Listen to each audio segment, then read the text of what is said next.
friends, welcome to our channel. இன்னைக்கு நம்ம சேனல்ல வந்து ஒரு அழகான கீ செயின் தான் பார்க்க போறோம். அதுவும் ஏர் கிளே வச்சு செஞ்ச கீ செயின். எப்பவுமே நம்ம கிராஃப்ட் பண்ணி போர் அடிச்சிருச்சு வால் ஹேங்கிங். சோ இந்த வாட்டி கொஞ்சம் டிஃபரெண்டா இருக்கட்டுமே சொல்லிட்டு ஏர் கிளே வச்சு நான் இந்த கீ செயின் ட்ரை பண்ணியிருக்கேன். டெடி பியர் தான், நல்லா இருக்குது பார்க்கிறதுக்கு. நீங்களும் ட்ரை பண்ணி பாருங்க, ரொம்ப ஈஸியா இருக்கு. வாங்க எப்படி பண்ணலாம்னு சொல்லிட்டு பார்க்கலாம். ஃபர்ஸ்ட் நான் கிளே எல்லாத்தையுமே எடுத்துக்கிட்டேன். அதுக்கப்புறம் எனக்கு தேவையான கலர்ஸ் மட்டும் எடுத்து சைடில் வச்சுக்கிட்டேன். அதுக்கப்புறம் நான் வந்து brown colour teddy bear brown கலரில் இருக்கும் இல்லையா, ஸோ அதனால் நான் ப்ரௌன் கலர் கிளேவை நல்லாவே மிக்ஸ் பண்ணிக்கிட்டேன். ஃபஸ்ட்டு எப்போவுமே கிளே எடுத்தோடனே கொஞ்சம் நல்லாவே பிசைஞ்சு மிக்ஸ் பண்ணிக்கோங்க. எனக்கு சம்டைம் வந்து கிளே கொஞ்சம் ஈரமாக இருந்த மாதிரி இருக்கும். ஸோ நம்ம எதில் வச்சு செஞ்சாலுமே அதில் கொஞ்சம் ஸ்டிக் ஆயிடும். அதுக்கு பதிலாக நீங்கள் கொஞ்சம் நல்லாவே இப்படி பிசைஞ்சிட்டு செஞ்சிங்கன்னாக்கி அது ஸ்டிக் ஆகாது. ஸோ நான் நல்லாவே பிசைஞ்சு எடுத்துக்கிட்டேன். ஃபஸ்ட்டு நான் பாடி பண்ணிக்கிட்டேன். அதுக்கப்புறம் இப்போ அதுக்கான ஹெட் பண்ணிக்கிட்டு இருக்கேன். ஹெட் பண்ணிவிட்டு அதையுமே மேலே வச்சு ஸ்டிக் பண்ணிக்கிட்டேன். ஸ்டிக் பண்ணிவிட்டு கொஞ்சம் ப்ரெஸ் பண்ணி விட்டுக்கோங்க, ஏன்னா சம்டைம் ஹெட் கீழே விழுந்துடும். ஸோ கொஞ்சம் ப்ரெஸ் பண்ணி விட்டிங்கனாக்கி அது தானாகவே ஸ்டிக் ஆகிக்கிடும். அதுக்கப்புறம் நான் கொஞ்சமாக ஒயிட் கலரை ப்ரௌனில் மிக்ஸ் பண்ணிவிட்டு லைட் கலராக எடுத்துக்கிட்டேன். அதுக்கப்புறம் அதை கொஞ்சம் ட்ரையாங்கிள் ஷேப்பில் கட் பண்ணி நம்ம அதில் இப்போ நோஸ் வைக்க போகிறோம். ஸோ அதனால் நான் கொஞ்சம் அதை அட்ஜஸ்ட் பண்ணி விட்டுக்கிட்டேன். இப்போ அடுத்தது அதுக்கு கையும் காலும் பண்ணதுக்கு வந்து நான் திரும்ப ப்ரௌன் கலரே தான் எடுத்திருக்கேன். ப்ரௌன் கலரில் ஃபஸ்ட்டு நான் அதுக்கு வந்து கை பண்ண ட்ரை பண்ணேன். பட் எனக்கு கை வந்து ரொம்பவே ஈஸியாக வரல. ஸோ நான் அதை வந்து நாளாக கட் பண்ணி எடுத்துகிட்டு ஃபஸ்ட்டு நான் கால் பண்ணிக்கிட்டேன். ஏன்னா கால் பண்ணிட்டோம் நம்ம கை வைக்கிறதுக்கான பாடியோட ஸ்ட்ரக்சர்ஸ் நம்ம கிடச்சிரும். ஸோ நான் கை வைக்கிறதுக்காக நான் வந்து ரெண்டாவது ஒரு பீஸ் எடுத்தேன். ஃபஸ்ட்டு நான் வந்து அதை கொஞ்சமாக கட் பண்ணி எடுத்துக்கிட்டு ரோல் பண்ணி எடுத்துக்கிட்டேன். அதுக்கப்புறம் அதை நான் ஒன் சைடு வச்சுட்டேன். பட் என்னோடய கை வந்து செகண்ட் சைடில் வச்சது கொஞ்சம் பெருசாக இருந்துச்சு. வச்சது ரொம்பவே சின்னதாக நல்லா இருந்துச்சு. பட் செகண்ட் டைம் வந்தது வந்து கொஞ்சம் பெருசாக இருந்துச்சு. அதுக்கப்புறம் நான் திரும்பவும் எடுத்துகிட்டு திரும்பவும் வச்சேன். அப்போ கரெக்டாக வந்துட்டு இப்போ நம்ம வந்து கை கால் எல்லாமே வச்சாச்சு. இப்போ வந்து நம்ம வந்து அதுக்கு நோஸ், ஐஸ், வேறு வாய் இதெல்லாம் பண்ணலாம்.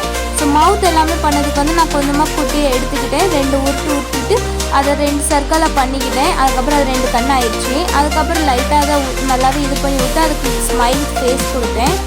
இன்னும் ரவுண்ட் எடுத்து அதை நோஸ் ஆக்கி கொடுத்து அதை வச்சேன்.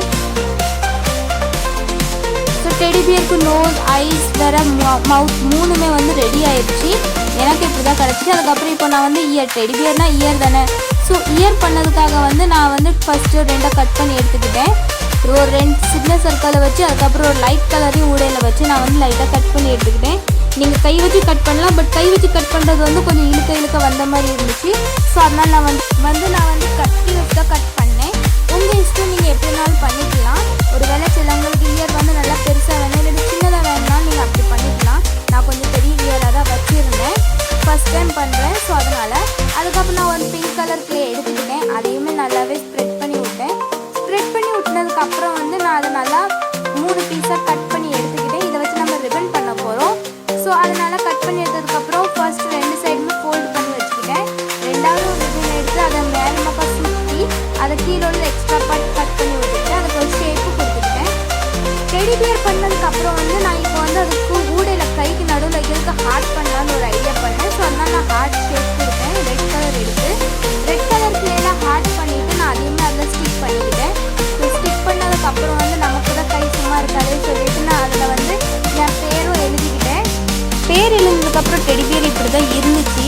ஸோ இதில் இன்னும் டெக்கரேட் கொடுக்கலாமேன்னு சொல்லிட்டு என்கிட்ட கொஞ்சம் கோல்டு பேப்பர்ஸ் இருந்துச்சு. ஸோ அதையுமே லைட்டாக அந்த ஹார்ட்டில் மட்டும் ஸ்டிக் பண்ணேன்.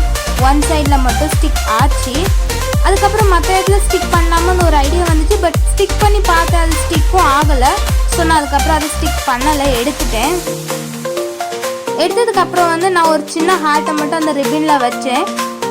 ஹார்ட்னுக்கு வந்து என்கிட்ட ஹார்ட்க்கு வந்து ஒரு சின்னதாக இது இருந்துச்சு. ஸோ அதை நான் வச்சுக்கிட்டேன். அதுக்கப்புறம் கீச்சன் போடலான்னு சொல்லிட்டு நான் அது கீச்சனுக்கான எல்லாத்தையுமே நான் அதில் செஞ்சுட்டேன். ஸோ கீச்சன் அட்டாச் பண்ணதுக்கப்புறம் வந்து என்னோட டெடி பியர் சூப்பராக தான் இருந்துச்சு. டெடி பியர் பார்க்கறதுக்கு இப்படி தான் இருந்துச்சு. இந்த டெடி பியர் உங்களுக்கு பிடிச்சிருக்குன்னு நான் நம்புகிறேன். பிடிச்சிருந்தால் லைக் பண்ணுங்கள், ஷேர் பண்ணுங்கள், கமெண்ட்ஸ் பண்ணுங்கள், அப்படியே சப்ஸ்கிரைப் பண்ணுங்கள். அதே மாதிரி இதுக்கப்புறம் வேறு என்ன நம்ம ட்ரை பண்ணலாம்னு சொல்லிட்டு கமெண்ட்ஸில் நீங்கள் சொல்லுங்கள். வால் ஹேங்கிங்கா இல்லை கிளே வச்சு வேறு ஏதாவது பண்ணலாமான்னு நீங்கள் சொல்லுங்கள். நிச்சயமாக நான் அதையுமே ட்ரை பண்ணி உங்களுக்கு காட்டுறேன். இந்த வீடியோ உங்களுக்கு பிடிச்சிருக்குன்னு நான் நம்புகிறேன். தேங்க்ஸ் ஃபார் வாட்சிங்.